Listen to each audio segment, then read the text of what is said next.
بسم اللہ الرحمن الرحیم۔ السلام علیکم ورحمۃ اللہ وبرکاتہ۔ محترم سامعین، اللہ تبارک و تعالیٰ نے جس طرح زمین و آسمان کو پیدا فرمایا تب اسے سال کے 12 مہینے بھی مقرر فرما دیے اور ان میں 4 مہینوں کو حرمت اور عظمت والا مہینہ قرار دیا۔ قرآن مجید میں اللہ تبارک و تعالیٰ نے ارشاد فرمایا، ان عدۃ الشہور عند اللہ 12 شہرا فی کتاب اللہ یوم خلق السماوات والارض منها 4 حرم۔ بے شک مہینوں کی گنتی اللہ کے نزدیک 12 ہیں اللہ کی کتاب میں جب سے اس نے زمین و آسمان کو بنایا، اور ان میں 4 حرمت والے مہینے ہیں۔ پارہ نمبر 10 سورہ توبہ آیت نمبر 36۔ محترم سامعین، اس آیت مبارکہ سے معلوم ہوتا ہے کہ سال کے 12 مہینوں کا تقرر جو ہے وہ اللہ رب العزت نے خود فرمایا ہے، اور آپ کو معلوم ہے کہ ماہ محرم اسلامی مہینے کا سب سے پہلا بابرکت اور عظمت والا مہینہ ہے۔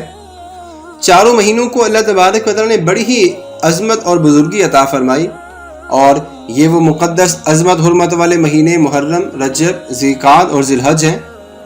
سابقہ امت میں بھی یہ مہینے حرمت والے تھے، لہٰذا وہ بھی ان مہینوں کا احترام کرتے تھے، اور ان مہینوں میں جنگ، لڑائی کرنا، قتل و غارت سے اجتناب کرنا یہ ان کا ایک شیوہ تھا۔ اسلام میں ان مہینوں کی حرمت اور زیادہ کر دی گئی ہے۔ حدیث مبارکہ میں آتا ہے کہ محرم اللہ کے لیے ہے، اس کی تعظیم کیا کرو۔ جس نے ماہ محرم کی قدر کی، اللہ تبارک و تعالیٰ اسے جنت میں عزت عطا فرمائیں گے اور دوزخ سے نجات دیں گے۔ محترم سامعین، اگلی ویڈیو میں ہم ماہ محرم کے استقبال کے حوالے سے آپ کے سامنے کچھ باتیں رکھیں گے۔ آج کی ویڈیو کا ہم یہیں پہ اختتام کرتے ہیں۔ اپنا بہت سارا خیال رکھیے گا۔ اللہ حافظ۔